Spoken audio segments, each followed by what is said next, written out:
Hello, everyone. Welcome to another episode of Borderless. I have a good friend of mine. I've known him for 4 years. He's actually my roommate now. Welcome to the show, Ismail. Thank you, Michael. You're from South Sudan, and I think we met 4 years ago, actually. I went to school with Modi. Modi is from South Sudan, too. And he's a really cool guy. So when I came and they told me there's another guy from South Sudan, I was like, oh, I need to, meet Ismail. And we're roommates this semester, from last semester actually. So it's been really fun just, getting to know you, living with you in the same space. And when this project came up, I felt like I should, talk to you and at least have an episode with you. You finished in school this semester too and all. You went to U.S.A. So, like I said, you from you from South Sudan. So, can you tell me a bit about South Sudan? The location, the population. If I visit South Sudan, what can I do there? All right. Thank you for inviting me to this conversation. Absolutely. And I'm also very excited to have known you for 4 years. We have shared space, like you said, and we have also been participating in activities together, like playing soccer together. Oh yes, yes. That's really what makes this place fun. Otherwise, if you're all by yourself, it can be stressful. No, it can. Absolutely. Yeah. So going back to your question, yes, I'm originally from South Sudan, and I'm not from the capital of South Sudan, which is Juba. I'm from another state. It used to be called the Western Equatoria State, and the headquarters is in Yambio, in a small town called Yambio. Okay. That's where I'm originally from. And growing up in Yambio, I grew up during the conflict, the Sudanese, South Sudan, the Southern Sudanese conflict. And it was definitely challenging for a boy to see that every now and then you have to leave your space, your place where you're living, to run to another place. But that did not take very long because in 2005 the peace agreement was signed, and that's when South Sudan became its own country. So we became independent in 2011. And South Sudan right now, it's located in Eastern Africa, just above Uganda and Kenya.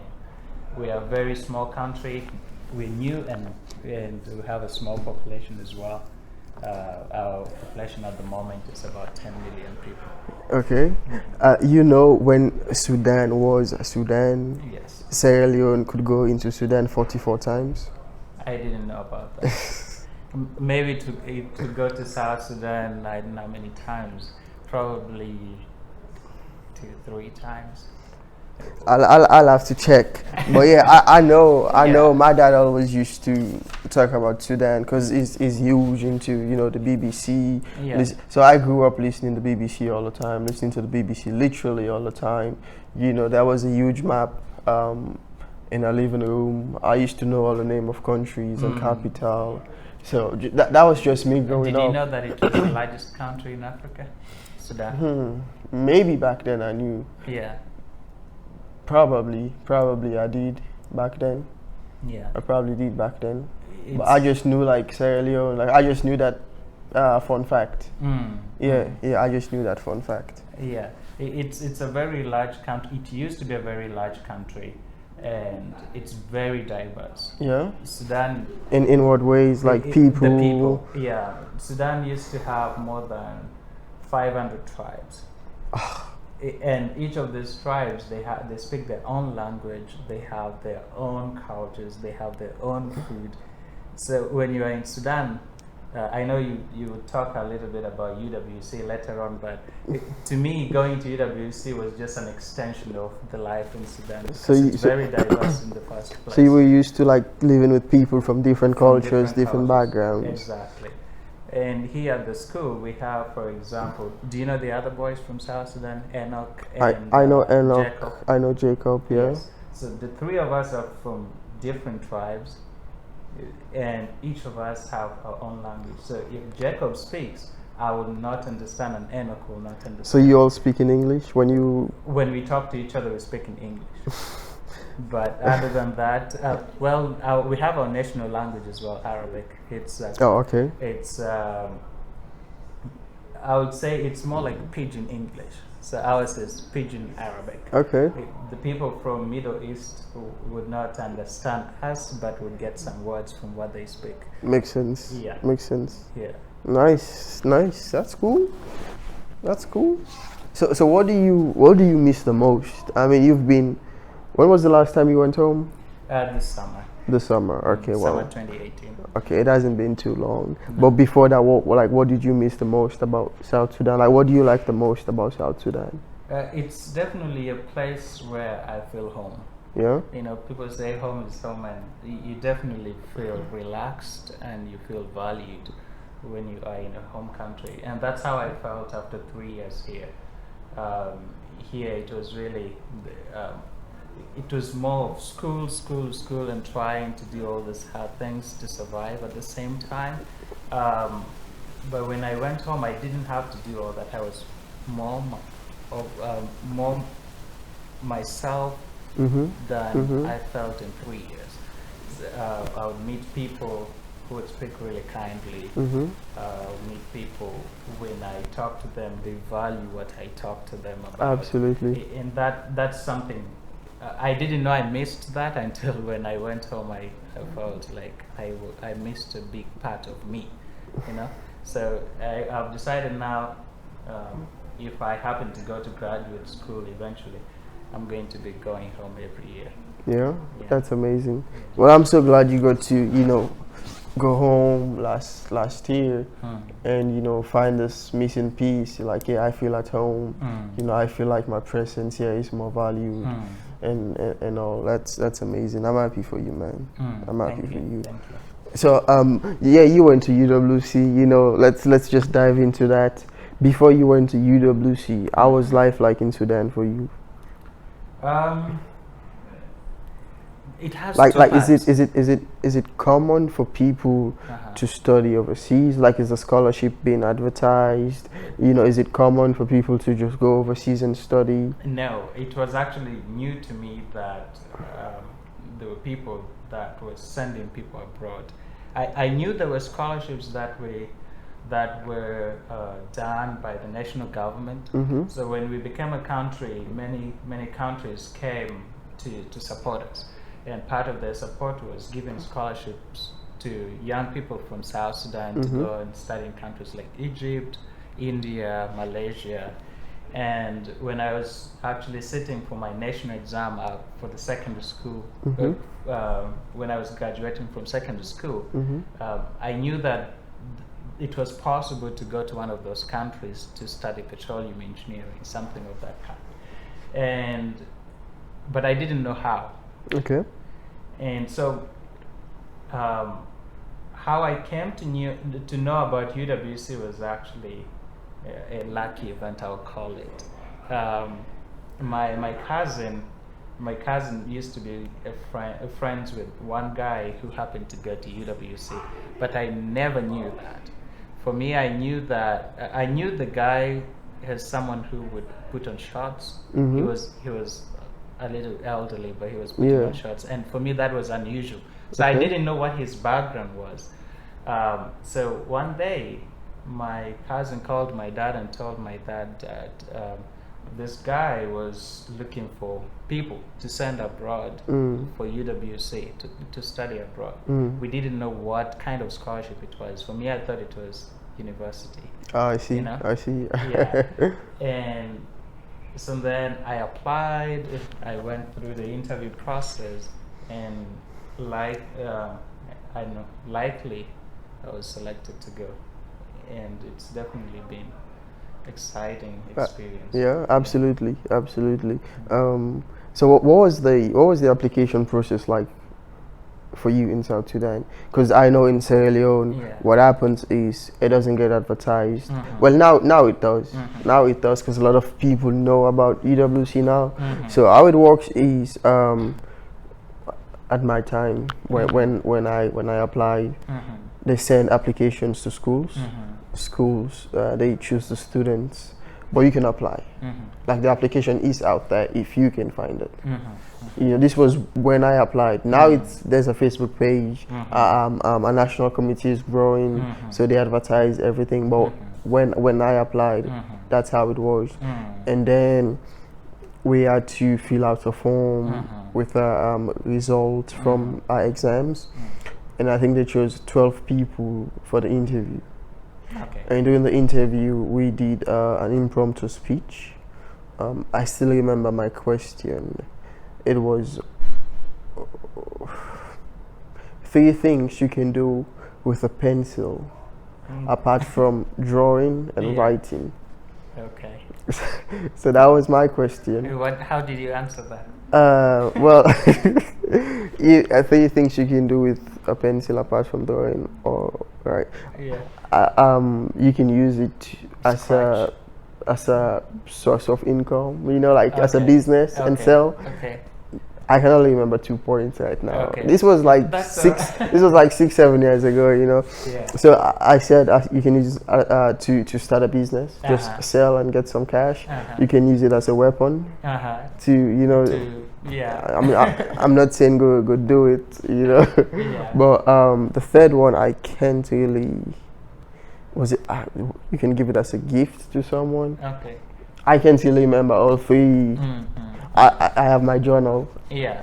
Yeah, it's in. I'll check and I'll let you know. But yeah, that was the impromptu question I had, and I had 3 minutes to go outside and prepare, and then come talk.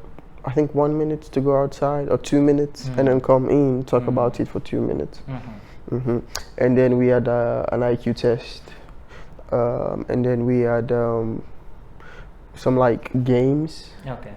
Just to show how you can interact with other people. And it was 4 things. Bro, this was a long time ago.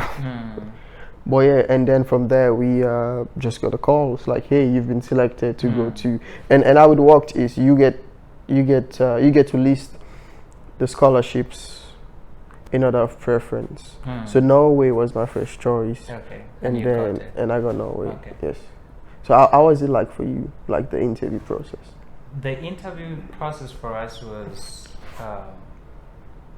I would say, starting from application, because where do you find information in the first place? A lot of young people like me did not know where to find the information about UWC.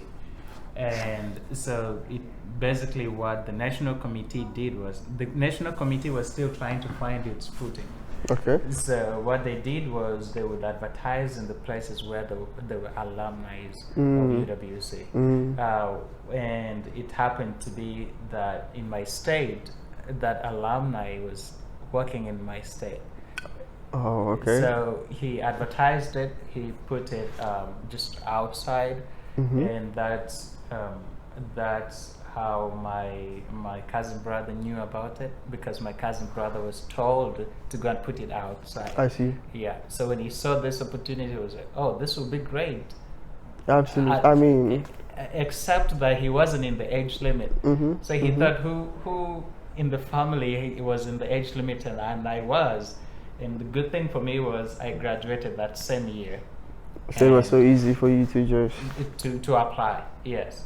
So that's how it used to be, but now definitely they have grown. They've grown by a lot.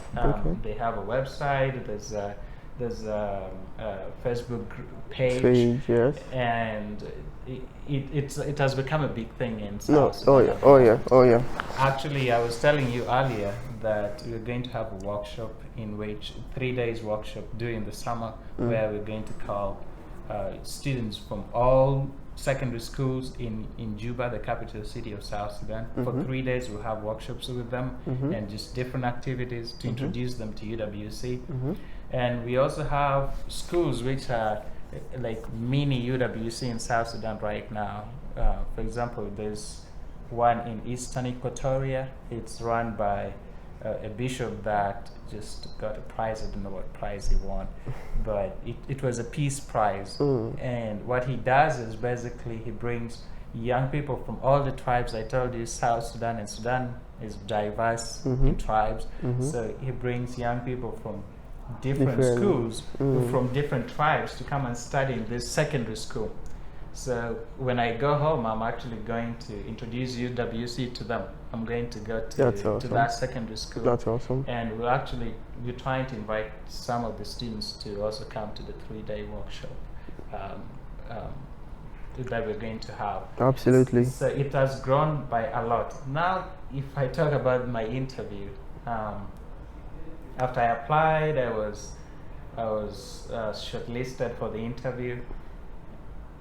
I was from a small state. It was my first time going to Juba. Juba is the capital city of South Sudan. It's huge. You know, I got there, I didn't know any of the places. They all looked very similar to me. Like every corner of it looked very similar to me. So when I showed up for the interview, I met 14 other people. I was the 15th person for the interview. And they introduced us the idea of UWC. That was the first time I got to know that it wasn't a university. It was actually an extension of high school. Pre-high school. No, pre-university. And then they introduced the idea of using education to bring peace around the world. I was like, oh, this is great, but that was just the moment that I was finding out about it, and that's the thing that I was supposed to be interviewed on, you know. So you knew about UWC on the day that I was going to be interviewed for UWC. Wow. Before that, we filled forms that had several questions. I responded the way I knew best at that moment, but I didn't really know what UWC was and what it was trying to accomplish. So that's interesting. Yeah. So during the interview, before we could start the interview, after the introduction, they just passed papers with different numbers that you could pick, and if whatever number you picked was going to be your turn to go for the interview. Mine was number 6. In my heart, I was just praying that I didn't want to be the first, because I needed to prepare more. And then mentally. you got 6. Yeah, and someone was sitting right next to me. Actually, number 1 and number 6 was when it got to that guy, it was number 1 and number 6. He picked number 6. And he picked number 6, and then he dropped in and picked number 1. I don't know if God worked it in my favor, whatever. Yeah. So I went for the interviews. It was a lot of questions, and it was mostly by UWC alumni, people who spoke fluent English, way much better English than I did. And but one thing which happened was I wasn't intimidated by the fact that they spoke better English than you believed in yourself. Yeah, I just and the things you can do to the best of my knowledge. Absolutely. Yeah. And before that, I also got to know some of the students that we interviewed with in the same day. So it was divided into 6 people interviewed on the first day, which was the Saturday, and the next group interviewed on a Sunday. And I was among the 6th, and I was the last one to be interviewed on that day. So before I was interviewed, I got to know some of the students that were also waiting to be interviewed. So how many scholarships were there? There was 4 scholarships. And 15 students? There was 15 students. There was 8 girls and 7 boys. 7 boys, okay. 7 boys, yeah. So how many boys, how many girls ended up going? 3 girls, I was the only boy. Whoa. Very lucky in that sense. Nice. And funny enough, I was interviewed number 6. The person who was interviewed number 5, and the one who was interviewed number 4. All 3 of us got selected. So 4, 5, 6? Yeah, all of us. Nice. Yeah. Nice. And they had really good background. Nice. One girl studied in Kenya. And the first time she talked to me, I didn't understand what she was saying because she was that good, you know. Yeah. And the other, Oh, Mr. Ombo. And the other one, he studied in Uganda, and she was really good too. So is it common? Outspoken. Is it common for people to go study Abroad. outside? Yeah. It's a common. Like abroad, like overseas, or just neighboring countries. So that's very common. Yeah, it's Do very people common. come in to study in South Sudan? No, not at the moment. We are hoping in the future. No, that I people will know. come to South No, Sudan. for sure. Yeah. For sure. That's gonna happen. We will make it happen. That's for sure. Yeah. So are you like a first generation student? Yeah. My dad, he ended in secondary school. Okay. My mom, she only went to grade 2, so primary 2. She only did primary 2. But funny enough, she's very smart. Oh yeah. Oh yeah. To me, I cannot just imagine how someone has not gone to school, but she can still be that good. You know, it occurred to me just recently that actually education doesn't make you smart. No. It's not a measure of intelligence. Exactly. What education does is actually just opens your eyes to opportunities, see things differently, gives you, just like an angle of perspective, basically. Exactly. Let you see things from this perspective. But there's a whole lot other stuff you could see from a different angle out there too. Exactly. When I was in primary 4, she taught me math. Yeah. You see, that's how good she was. And up to today, if I have challenges, I face challenges, I still go to her. And every advice she gave me has been gold. Absolutely. It has helped me out. Absolutely. Yeah. Absolutely. And I'm very happy that God put her in my life. Yeah, for sure. Man, African moms are amazing. They're so hardworking.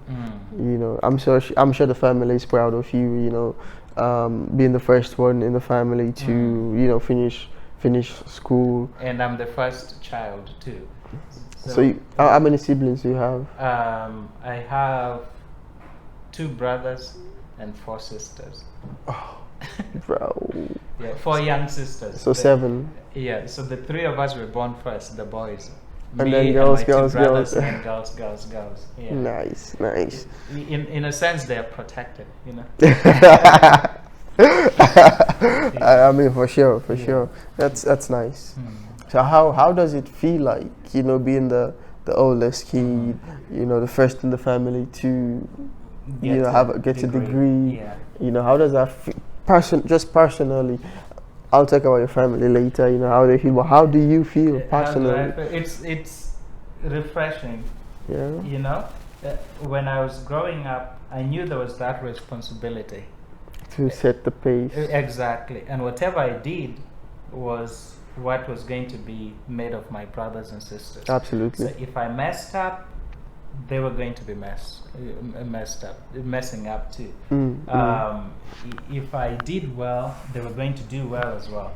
Actually, recently my dad, when I was talking to him, he said, "You have done your part," and that's how I feel. I feel like that must feel so good. Exactly. Yeah. That must feel so good. But the fight's not over. No, it's just the beginning. It's just the beginning of many things.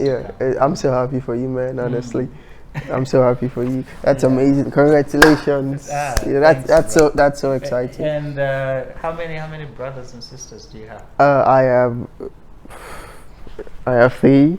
I have 1 half sister, 1 half brother, and 1 blood brother. Yeah. Okay. So it's 3 boys and 1 girl. Okay. Are you the first one or the last one? I'm the last. Okay. Yeah, I'm the baby. Good for you, man. It's the best. If I was to choose to be born first or last, I'll probably choose to be last. Yeah. Because you get so much love. Don't you feel like it? I feel like it. I mean, it's true. It's absolutely true. Yeah. But for me, it got to a point where I'm like, this isn't helping me be a better person. There are days I'd go see my mom. She wouldn't want me to do anything, and I'd be like, no, I gotta learn how to do ABC for myself. So it's a point where it becomes toxic. It's bad. But you definitely do enjoy the love. You know, people want to do things for you. Exactly. I couldn't even launder my own clothes because I'm the last kid. And I'm like, no, I have to learn all those things.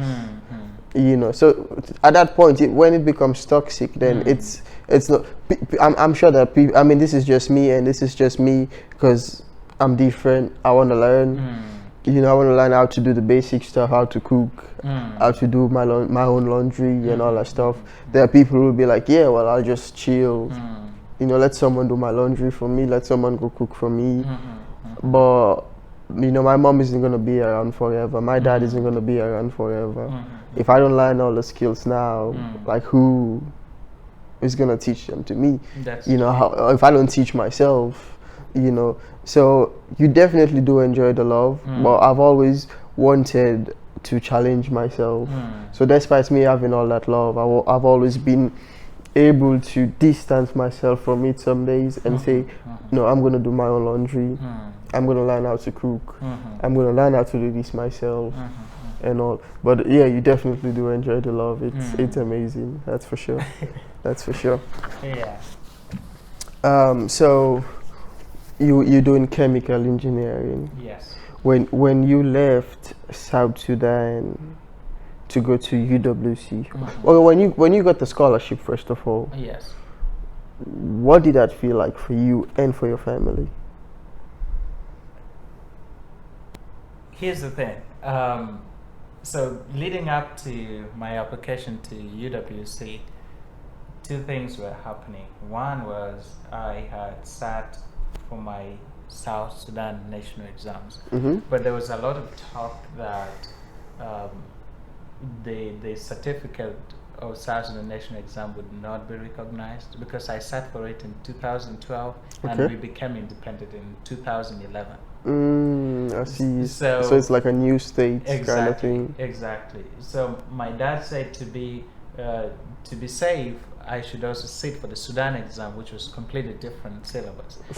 So by the time I was applying to UWC, I was actually in the process of applying for my for the Sudan to sit for the Sudan exams.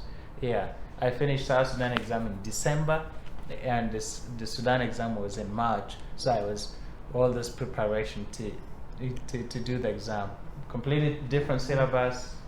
So when I got the news that I was selected, personally I was excited, but in the back of my mind I also knew I had to do. I still had this exam to do. My parents, they were happy too. You know, it's. I'm just trying to recall how they felt. I mean, it's been a while, so exactly. My mom was definitely very excited. Yeah, did she cry? No. I know my mom did. She did, and she was like, you know, this isn't something really bad, you know. I should be happy. A cry of joy, right? Yeah. My dad, I think he was very happy, but he's always in control of his emotions, so he doesn't express it too much. But I knew he was happy. African dads, yeah. Exactly. Yeah, and it was definitely a beginning of many good things to come in the family. I would think about it this way, because now that I went to UWC, my brothers and my sisters will get the opportunity to go to apply and to be apply able to UWC. But it just opened my eyes to all different opportunities around the world that they can possibly apply Absolutely. to. It's not only UWC that they can do. Absolutely. Yeah. Absolutely. So I feel like it made my responsibility a little lighter in that sense. Because otherwise, if I just went to university straight, some university in Uganda or Kenya, I would end up having to pay for my brother and sister to go to school. For sure. They are actually completing secondary school this year. So they are going to apply for UWC They're going next. to apply for UWC this year, next November. Okay. This year, Nice. Well, I hope they. I keep my fingers crossed. Keep me posted on that. I'll be praying for them. I will. So earlier you said Mm. when you went for the interview, there was this Mhm. girl who spoke to you. You couldn't Mm. understand Mm. because of the English you spoke. Yeah. Um, and then I'm guessing your English wasn't as good Yeah. back then. Yeah. So when you went to UWC, Uh-huh. people from all over the world, you Uh-huh. know, different accents and all, were you intimidated? You know, if yes, how did you just cope with that? Mm. When did you overcome that issue of, oh, you know, like when did you realize your accent was unique to your accent mattered, Mm. you know, and you could like just voice it out? Mm-hmm. There's one thing that God really did to me, which was He put confidence in me. You know? I can be, I can be in a place where I feel like overwhelmed, Mm-hmm.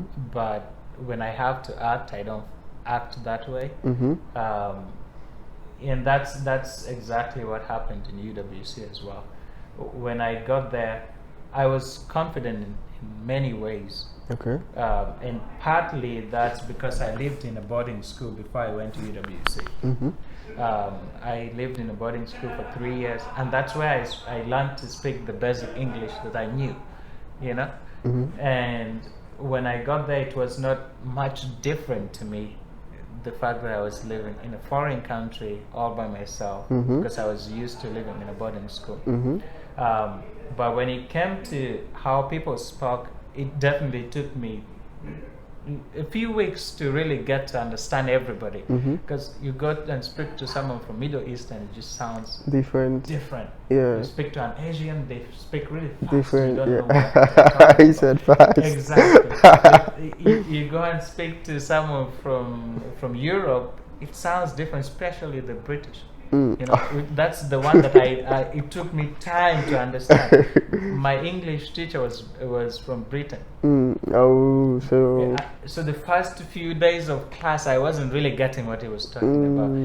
And for him, whenever you ask him whether he understands or not, he would just say, yeah, very good, very good, very good. So I really, it took me some time to get going. Yeah.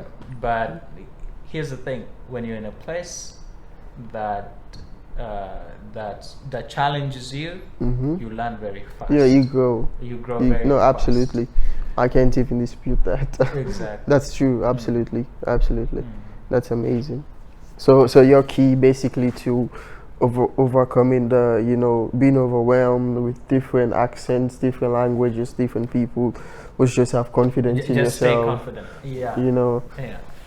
Even if you see inside, you could be feeling, you could be shaking inside, but on the outside, just try to stay calm, because that's the key to everything. No, for sure. For It's sure. confidence is key to everything. Absolutely. Believe in yourself. Exactly. And you 50, 60%, 70% ahead of the game. Exactly. That's all. That's Exactly. all. Just believe in it. Like that's so important, you know. Exactly.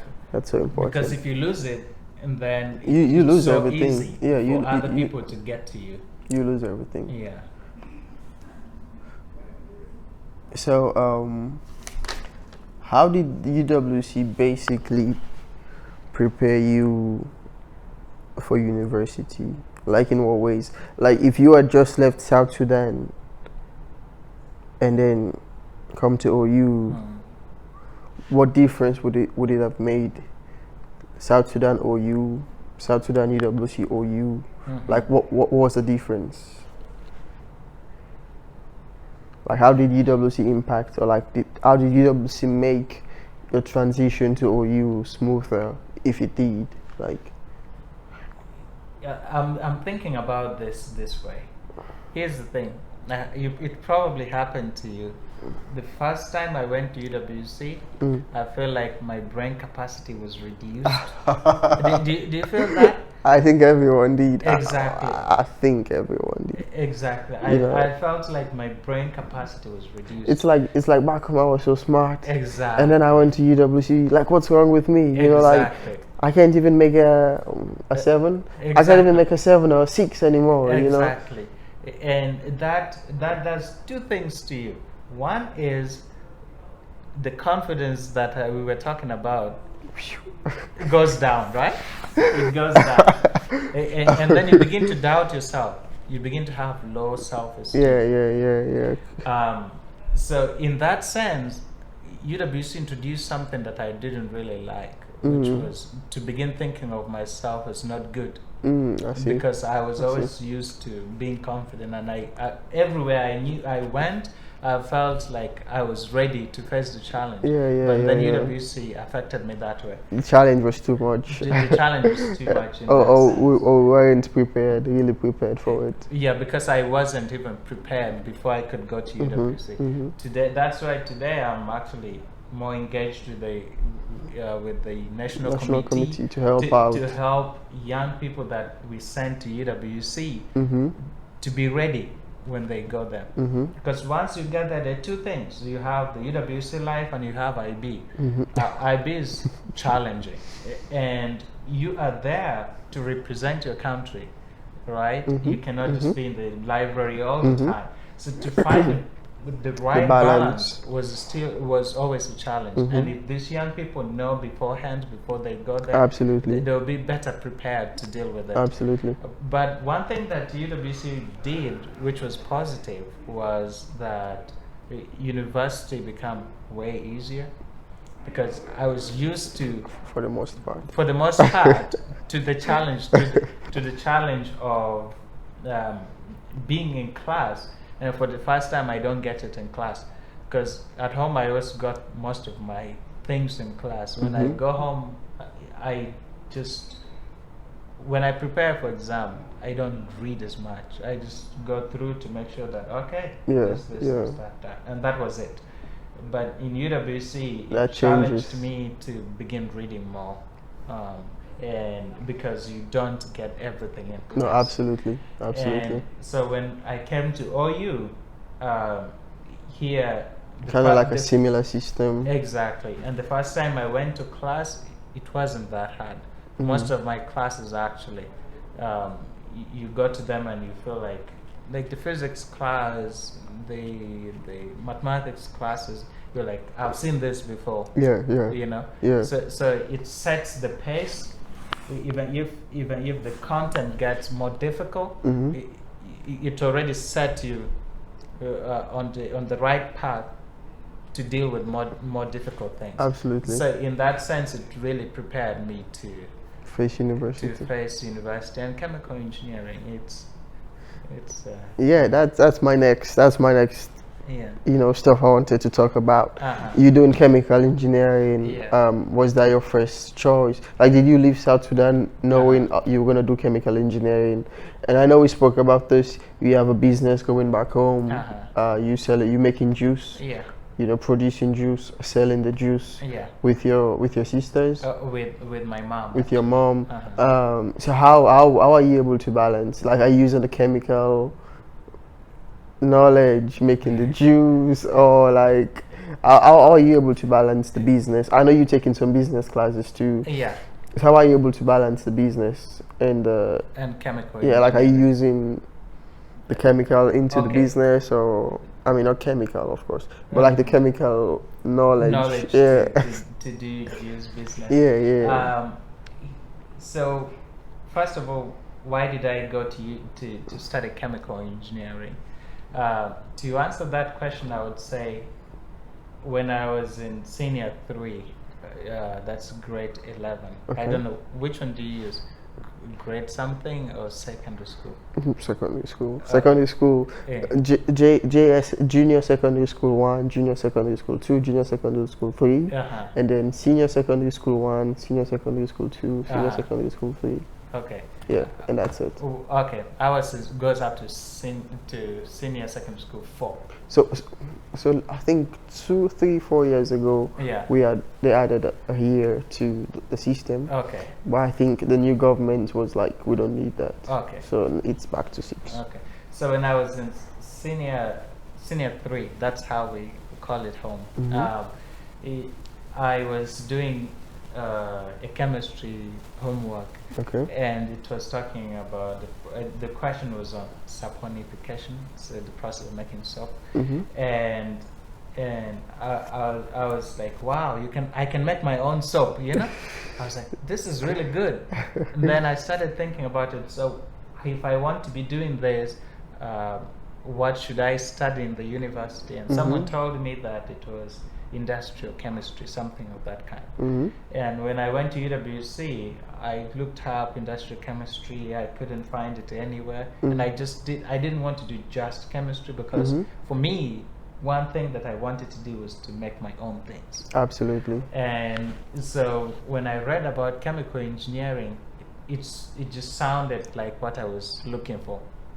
You know, although when you come here and begin doing it, it's overwhelming in the sense that the processes are always very large. Mm-hmm. So if you're working in a chemical plant, you'll be working on a small segment. So you don't really get to explore. Yeah, you don't get to produce the entire thing. You're producing a small piece. Someone produces a small piece. Someone does work on another piece.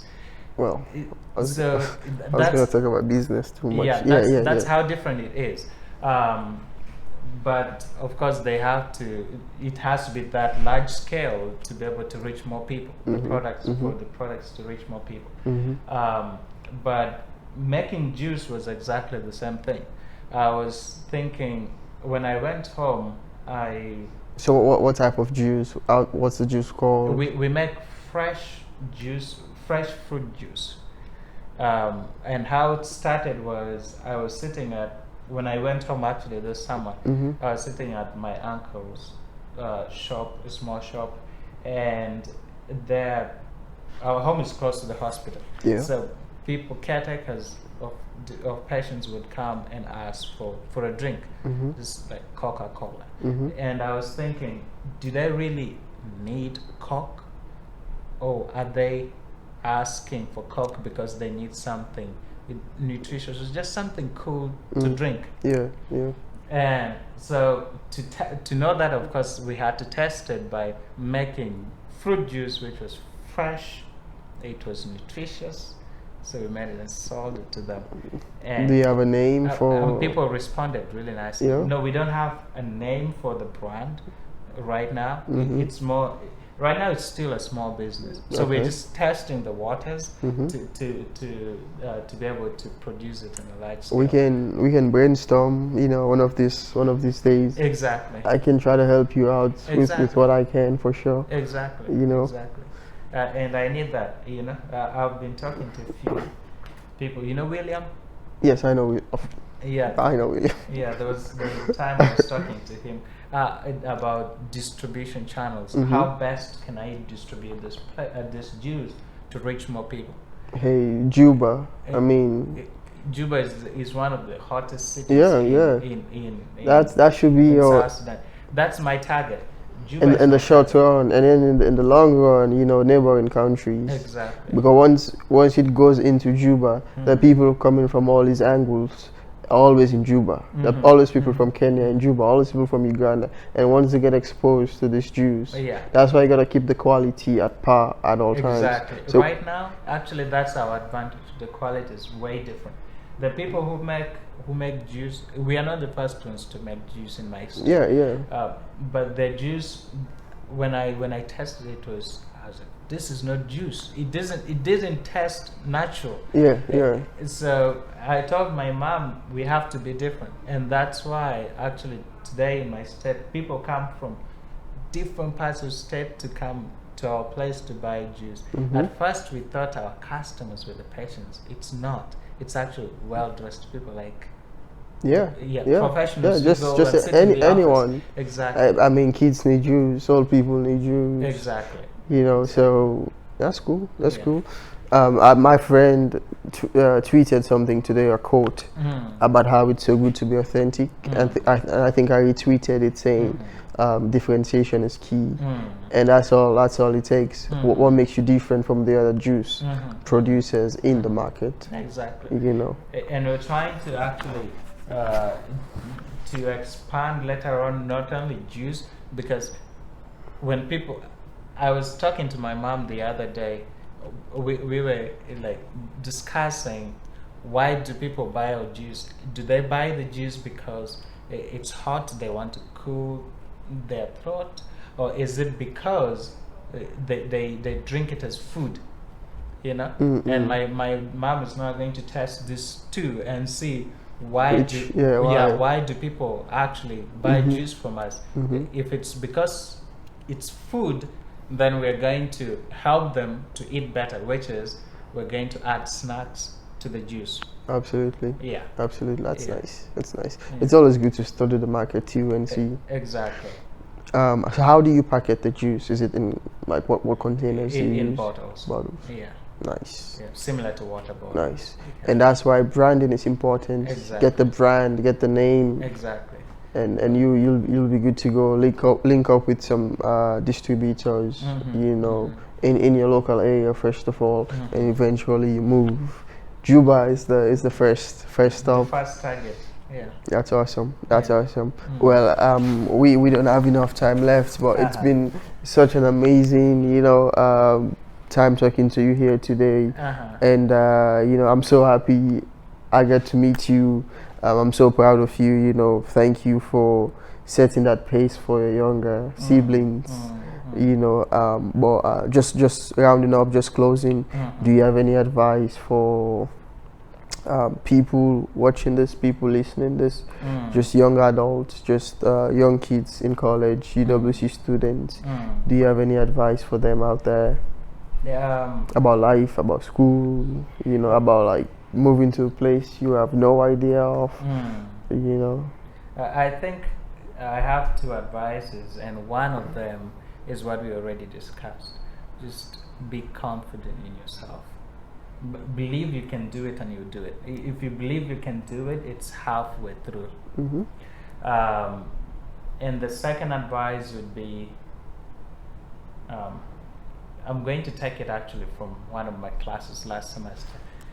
One of my professors used to put up quote of the day before every class, and in one of his quotes there was a picture of a bird that was about to swallow a lizard, and in the process the lizard caught its neck, the bird's neck.